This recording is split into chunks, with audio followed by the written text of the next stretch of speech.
I decided to set up a new Nano Reef aquarium, which is approximately 9 gallons. I bought the best items I could for it: a heater, an automatic freshwater top-off system, a skimmer, an automatic cooler, and an excellent lighting fixture. All of this is because a small aquarium experiences much greater parameter fluctuations than a large one, and corals are very sensitive to these changes. Those who have been following me for a longer time know that I had another aquarium before, but I started noticing that my corals weren't doing very well. Poor coloration, slow growth, and after talking with some friends, they showed me that the lighting fixture I was using was too weak. They recommended investing in something better, and I had already been wanting to upgrade everything for some time. That would mean spending quite a bit of money. So after a lot of research, I found this aquarium with everything I showed you at half the price on the marketplace, plus some beautiful corals.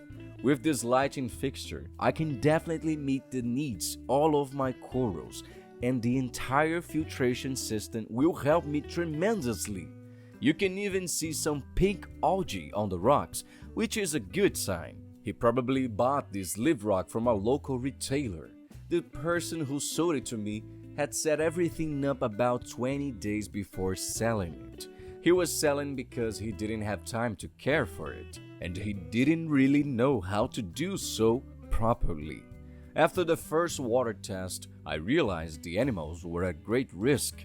On the first day of the aquarium, I saw that the salinity was below 1020, whereas I maintained it between 1025 and 1026. Ammonia was still present, pH was 7.8, and alkalinity was at 5.4, while the ideal is around 8.4.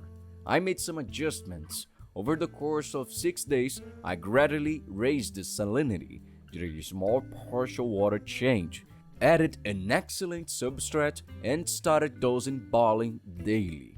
You can see in the alkalinity test that after 6 days, it went up to 6.2, and now 12 days have passed, and it's at 7, which is already a good number. And of course, something I noticed that made a huge difference was the substrate, as it serves as a base for beneficial bacteria to settle, helps maintain proper water parameters, and provides habitat for microorganisms, contributing to the health of the marine ecosystem.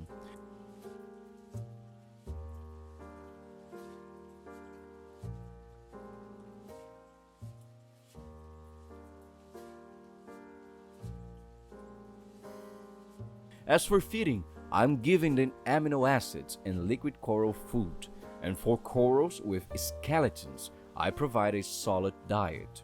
Here, anemones are fed every 15 days, but often the very food I offer to the fish or other corals is carried by the clownfish to the anemone, feeding it. As many know, symbiosis is basically a cooperative relationship for survival. The anemone provides shelter to the fish, while the fish feed and care for it.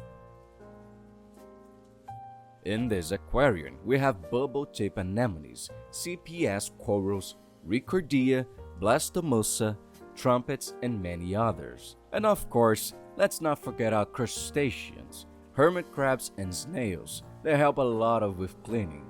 We also have snowflake clownfish, which are truly beautiful, and they form a symbiotic relationship with the anemones. I really want to set up a much larger aquarium soon, but for that I need more income, as the investment is high. In the meantime, I will continue updating my aquariums every week for you. To make sure you don't miss anything, it's best for you to subscribe and turn on notifications. Today, this aquarium needed cleaning and some improvements. The sump was very dirty, so I decided to remove all the biological media and equipment and give it a thorough scraping and brushing. I then removed part of the water and will begin optimizing the rear sump, placing some plastic aquarium grids to serve as support for additional filtration. I bought activated carbon, washed it well, and I will put in the sump wrapped in filter floss. adding another layer of floss on top because I noticed a lot of unnecessary debris was reaching the skimmer. Next, I'm preparing the replacement water, adding gradually. Now it's time to add these new corals: zoanthus, polyphoas, hammer, goniopora, papaya cloves, green star polyps, and a leather umbrella.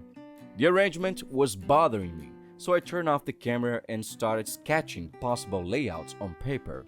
I really liked it this way, looking like a cave, which will help me make the most of the aquarium's small space.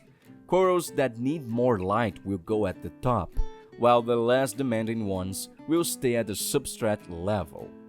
I went ahead and added another item to the aquarium that I hadn't installed yet: the Smart Level, a product for freshwater top-offs.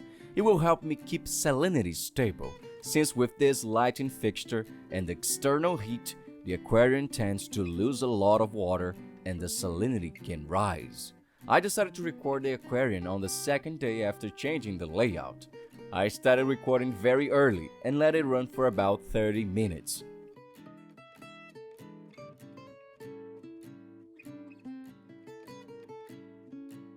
Look at that, a true natural spectacle.